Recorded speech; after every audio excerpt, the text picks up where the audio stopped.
Hey guys, this is Lavkush. So आज के इस वीडियो में मैं आपको न्यू इनकम टैक्स साइट से न्यू इनकम टैक्स में टीडीएस टीसीएस कैसे पेमेंट करना है उसका सारा जानकारी देने वाला हूँ। तो चलो शुरू करते हैं। तो देखो, टीडीएस या टीसीएस पे करने के लिए आपको इनकम टैक्स का वेबसाइट में आके अपना टैन नंबर और अपना पासवर्ड के साथ लॉगिन कर लेना है, जैसे पहले करते थे। इसमें कोई चेंजेस नहीं है। इनकम टैक्स का जो पहले का साइट था वो साइट वही है, साइट कोई नया नहीं है। आप गूगल में आके सर्च करना है इनकम टैक्स, और जो आपका साइट पहले से था उसी साइट में आना है आपको, और यहाँ पे आके आपको लॉगिन कर लेना है पुराने वाले साइट पे ही। ठीक है, जैसे आप उस साइट पे आते हो तो आपको टीडीएस टीसीएस पे करने के लिए आपको जाना है ई फाइल में, ई पे टैक्स। ई फाइल में जाके ई पे टैक्स, पहले भी इसमें जाते थे, आपको ई पे टैक्स में क्लिक करना है। जैसे आप इस पर क्लिक करोगे ना, यहाँ पे अभी आपको दो ऑप्शन दिख रहा है, इनकम टैक्स एक्ट 2025 और इनकम टैक्स एक्ट 1961। तो देखो, अगर आप पिछले साल का टीडीएस पेमेंट कर रहे हो तो वो तो आपका चला जाएगा इनकम टैक्स एक्ट 1961 में। बट अभी जो अपना करेंट ईयर चल रहा है दैट इज 26-27।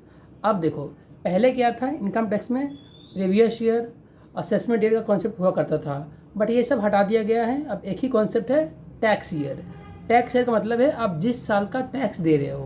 तो मान लो अभी फाइनेंशियल ईयर चल रहा है 26-27, तो टैक्स ईयर भी क्या होगा, 26-27 ही होगा। There is no concept called assessment year. ठीक है, तो आपको अगर इस साल का टैक्स भरना है तो आपको नया के अनुसार भरना होगा। तो आपको क्लिक करना है इनकम टैक्स एक्ट 2025, आपको इस पर क्लिक करके कंटिन्यू करना है। जैसे आप इस पर कंटिन्यू करोगे, यहाँ तक प्रोसेस सब सारा सेम टू सेम है। आपको क्या करना है, न्यू पेमेंट में क्लिक करना है। जैसे आप न्यू पेमेंट में क्लिक करोगे, आपको यहाँ पे पूछेगा टैक्स ईयर। यह पहले ऐसा कुछ था नहीं, पर टैक्स ईयर ऐसा कुछ है नहीं। आप जिस साल का पेमेंट कर रहे हो ना, आपको उस साल सिलेक्ट करना है। तो अभी साल चल रहा है 26-27, यहाँ पे अभी आ नहीं रहा है, मतलब अभी यहाँ पे सिर्फ 26-27 ही आ रहा है। नेक्स्ट ईयर से 26-27 और 27-28 दोनों ही आ जाएगा। तो अभी यहाँ पे करेंट चल रहा है 26-27, तो आप 26-27 टैक्स ईयर में क्लिक करो। आपको पे करना है क्या, टीडीएस टीसीएस, तो आपको इस पर क्लिक करना है। जैसे आप उस पर क्लिक करोगे, अब आपके सामने ये सब डिटेल आ रहा है जो पहले नहीं आता था। अब देखो, मांग रहा है tax applicable other than company deductees या कंपनी डिडक्टिव। आप जिसके टीडीएस काट रहे हो, क्या वो कंपनी है या अदर देन कंपनी है। अब देखो, अगर वो कंपनी है, यानी कि कोई प्राइवेट लिमिटेड कंपनी हो चाहे लिमिटेड कंपनी हो, तब आपको नीचे वाले ऑप्शन कंपनी डिडक्टिव में क्लिक करना है। यहाँ देखिएगा डिडक्टिव पूछ रहा है। डिडक्टिव मतलब कौन होता है, जिसका टीडीएस काट रहे हैं, आपसे मतलब नहीं है, जिसका आप काट रहे हो ना वो डिडक्टिव है। तो वो अगर कंपनी डिडक्टिव है तो आपको इस पर क्लिक करना है। अगर वो अदर देन कंपनी है, कोई इंडिविजुअल है, पार्टनरशिप फर्म है, कोई ट्रस्ट है, कोई एलएलपी है, तो आपको क्लिक करना है अदर देन कंपनी डिडक्टिव। उसके बाद अगला ऑप्शन है आपका please select the residential status of deductive. आप जिसका टीडीएस काट रहे हो, क्या वो रेसिडेंट है। रेसिडेंट का मतलब सिंपल सा समझ जाओ कि इंडिया में जितना भी कंपनी है चाहे एलएलपी है, जो सब रेसिडेंट ही है। रेसिडेंट का अगर आप इनकम टैक्स में मतलब पूछोगे, तो एक ऐसा व्यक्ति जो पिछले साल में 182 डेज इंडिया में रहा हो। पर आपको इतना नहीं देखना है, सारा रेसिडेंट ही होता है इंडिया में, तो आपको रेसिडेंट पे क्लिक कर लेना है। अगर आपका कोई फॉरेन का क्लाइंट है तो उसमें आपको नॉन रेसिडेंट क्लिक करना ही है। बट ऐसे अलावा कंपनी में जो नॉर्मल काम होता है उसमें आपको रेसिडेंट डिडक्टिव पे क्लिक करना है। ठीक है, अब इसके बाद आपको कंटिन्यू करना है। जैसे आप कंटिन्यू करोगे ना, अब देखिए यहाँ से खेला स्टार्ट हो चुका है। अब देखो, पहले क्या था कि अगर आपको एक सेक्शन में पेमेंट करना है तो आप एक बार में एक ही करोगे, फिर दूसरा पेमेंट करना है तो आपको फिर से पेमेंट करके फिर से वहाँ पे जाना होगा, और फिर से आपको ओटीपी लेना पड़ता था। अब ऐसा नहीं है। अब आपके एक महीने का जितने भी सारे सेक्शन में पेमेंट था, मान लेते हैं पहले का था 194C, 194J, 194H, जितना भी था पहले एक एक करके करता था ना, बॉस का गाली सुनते थे कि कितना ओटीपी लग रहा है। बट अब ऐसा झंझट से दूर हो गया है, एक ओटीपी में सारा काम हो जाएगा। बट अब सेक्शन सारा चेंज हो गया है, सेक्शन का नाम अब पहले जैसा नहीं रहा। तो अब मान लो मुझे पेमेंट करना है कॉन्ट्रैक्ट का, जो 194C में अपन पेमेंट करता था ना, इंडिविजुअल और एचयूएफ का 1%, अदर देन इंडिविजुअल और एचयूएफ को 2%। अब आप यहाँ पर आप खोजेगा 194C, तो ऐसा कुछ मिलेगा नहीं। तो आपको कैसे सिलेक्ट करना है, उसके नाम से। जैसे कि उसमें क्या डिस्क्रिप्शन था, कॉन्ट्रैक्टर होना चाहिए, तो आप आओ यहाँ पर कॉन्ट्रैक्टर सेलेक्ट करो। तो देखो जैसे आप यहाँ पे कॉन्ट्रैक्टर सेलेक्ट किया ना, देखो यहाँ पर आ गया ना कॉन्ट्रैक्टर में इंडिविजुअल और एचएफ वाला है। तो ये है अपना सेक्शन 139(1) टेबल नंबर 661DA। अब वो देखो आपको उतना याद नहीं रखना है, बस आपको देखना है। देखो आप इसमें जाओगे और यहाँ पे लिखा है if a contractor is individual और एचयूएफ। अगर आपको 1% वाला काटना है तो आप इसमें क्लिक करोगे, और अगर अदर देन इंडिविजुअल और एचयूएफ है तो आप उस केस में नीचे वाले पे आओगे, आप इस पर क्लिक करना है। ठीक है, यहाँ पे आने के बाद देखो इसका डिस्क्रिप्शन भी आप पढ़ सकते हो। ठीक है, अगर आपको एक और अच्छा बात बताऊँ, अगर आपको समझ में ना आए कौन सा सेक्शन में क्लिक करना है, आप गूगल में जाना, मैं बताता हूँ, please wait a minute.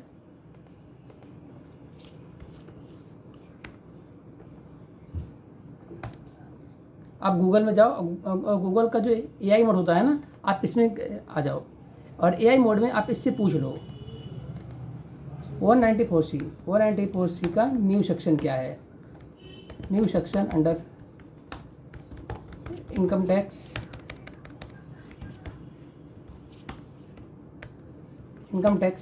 Act 2025।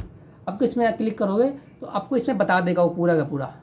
देखो यहाँ पर वो कौन सा सेक्शन है बता दिया ना। देखो प्लीज़ वेट अ मिनट, कहाँ गया। देखो ये बता रहा है कि कितना % काटना है, सेक्शन बताएगा। रुको, प्लीज़ गिव सेक्शन नेम।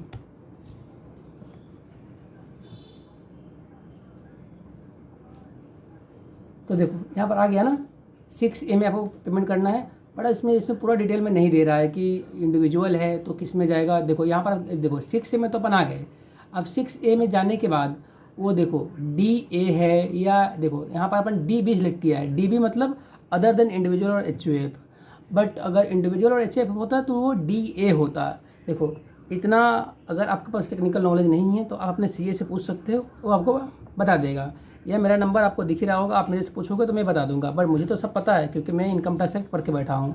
तो आप इस पर क्लिक करना और जितना भी पेमेंट करना है, लेट्स अज्यूम मुझे 194C में 1000 का पेमेंट करना है। मैं आपको 1000 यहाँ पे क्लिक किया और यहाँ पे एक ऑप्शन मिलेगा ऐड का।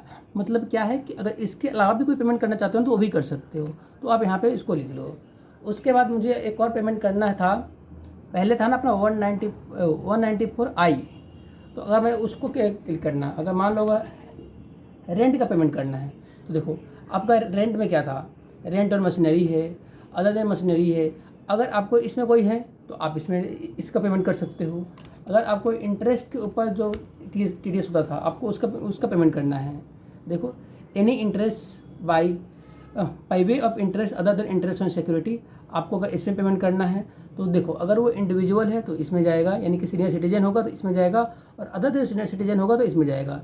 मुझे अभी इसमें भी पेमेंट करना है। ये क्या है, जो किसी कंपनी से लोन लेकर रखा हूँ, लोन के ऊपर मुझे इंटरेस्ट पे करना है, तो मैं इस पर मैं पेमेंट करूँगा।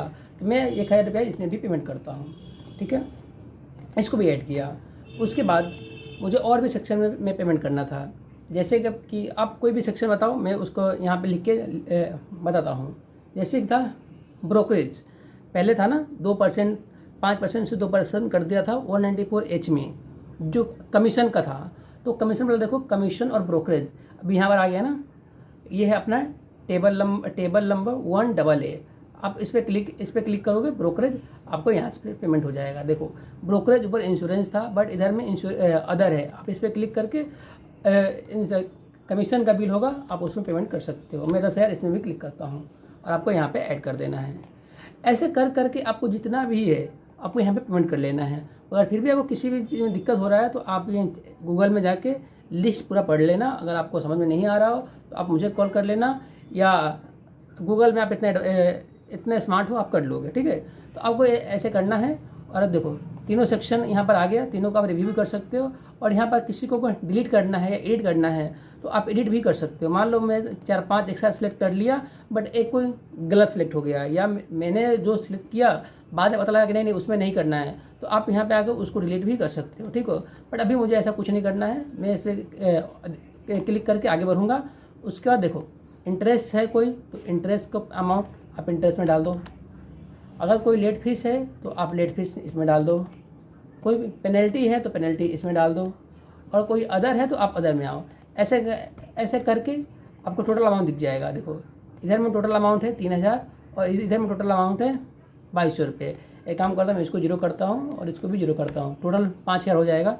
3000 और 2 5000। मैं इसको कंटिन्यू करता हूँ। जैसे कंटिन्यू करूँगा देखो टोटल 5000 पे करने का ऑप्शन आ गया, तो आपको यहाँ पे कंटिन्यू करना है। जैसे आप कंटिन्यू करोगे आपको यहाँ से अपना बैंक सेलेक्ट कर लेना है। लेट्स सपोज मैं HDFC सेलेक्ट करता हूँ और कंटिन्यू करूँगा। जैसे ही कंटिन्यू करूँगा यहाँ पे फिर से आपको एक रिव्यू के लिए आ जाएगा और आपको यहाँ से पे नाउ पे क्लिक कर लेना है। मैं अभी बस आपको दिखा रहा हूँ पेमेंट, आगे का प्रोसेस आपको पता है पे नाउ कैसे करना है, तो आप यहाँ से ऐसे काम कर लोगे।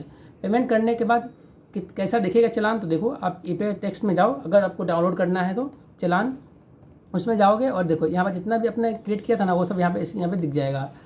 एक बार के लिए मैं अभी मैं 3-4 क्रिएट कर चुका हूँ, मैं उसको एक बार के लिए डिलीट करता हूँ। ठीक है, और जो भी चालान पेमेंट हो गया वो आपको मिलेगा पेमेंट हिस्ट्री में। पेमेंट हिस्ट्री में जाओगे आपको ये एक्सेल वाले में जाके डाउनलोड कर लेना है। जैसे ही आप डाउनलोड करोगे ना तो ये आपका सामने खुल जाएगा। प्लीज़ बेटा मिनट,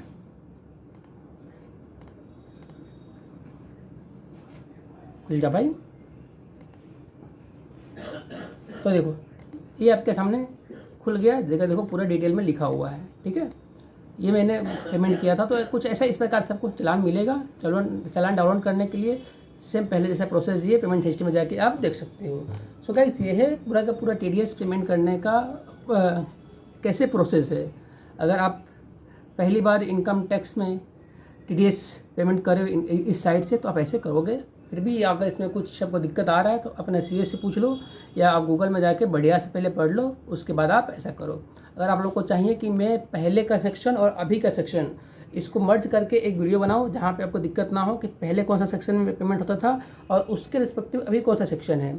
जैसे कि अभी मैंने आपको बताया कि कॉन्ट्रैक्ट वालों का है 6A है, 6B है, तो ऐसा कर करके बहुत सारे सेक्शन है। तो आप बोलोगे तो मैं उसके लिए अलग से आपको PDF बना दूंगा और आपको लाइव भी दिखा दूंगा कि पहले क्या था और अभी क्या है। तो इस प्रकार से आप सारा पेमेंट कर सकते हो। आई होप कि आप लोग को समझ में आ रहा है। अगर फिर भी आपको कोई डाउट है तो आप मेरे से बिंदास पूछ सकते हो। मेरा नंबर है 9123337456 9123337456। आप हो सके तो आप क्या करो, मुझे व्हाट्सअप करो, मैं आपको हेल्प कर दूंगा। सो अभी के लिए इतना ही।